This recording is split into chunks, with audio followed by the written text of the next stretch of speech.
Hey, it's Michelle from the Bead Gallery, and I'm going to show you how to finish off this really simple straight strung claspless necklace.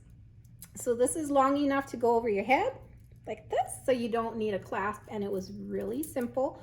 All we had to do was get the carded nylon beading cord.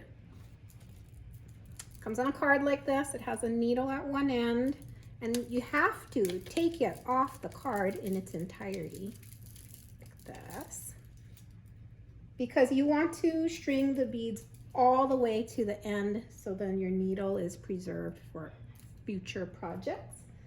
And it helps if you put a bead stopper on the end. Here, I'm going to show you this one. Helps if you put a bead stopper on the end, so it keeps the beads from falling off, and we have a bunch of string left over to tie off our necklace with. So that's the string. I have this pre-strung already, and I'm just about ready to finish it off. Again, here's my bead stopper, keeping my beads from falling off. To make this long enough, I strung about 12 inches on one side, and then I put my focal section, and then I'm stringing the matching side. So it's about another 12 inches. And I'm just using some jet beads here. These are 6mm jet, and some cornerless cube silver plated spacer brass beads. And we are using, again, number 10 carded nylon. Okay.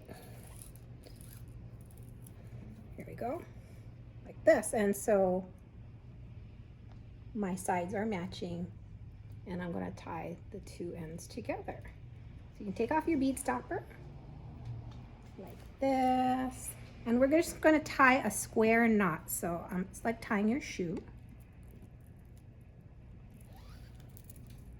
like this, and you want to make it kind of tight so you don't have too much like leftover string in your necklace, just bare.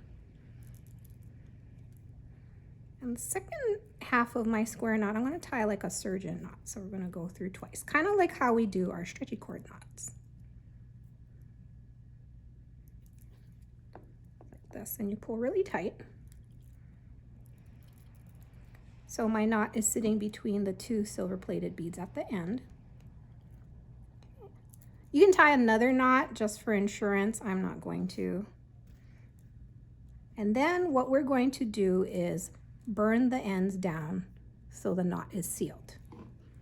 You have two options. Option number one is to use a lighter. So you want to cut down to about 1/8 of an inch like so. I'm going to use my lighter. I'm bending the piece so that the thread is sticking out like that. We're going to use the lighter, and we're going to hit the side of it and burn it down. You kind of press the blob into the knot like this, so it's kind of sealed.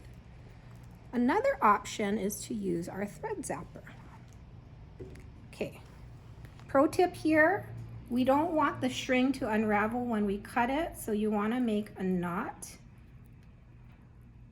about 1/2 inch away for this extra thread that has a needle still stuck to it. Because if you cut it and you didn't have the knot, it would start to unravel really quickly, and then you'll be sad because it's harder to use the thread when it's not twisted nicely. Okay, again, we're going to cut down to about 1/8 of an inch there.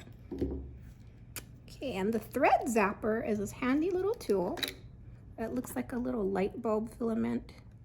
It's battery operated for those of you who don't like open flame.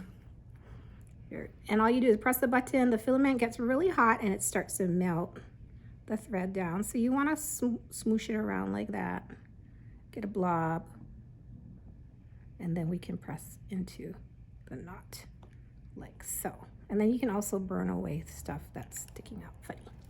There we go. There you have it, our ending to our simple, strong, claspless necklace. I hope you enjoyed that, and maybe you'll try it sometime. Aloha.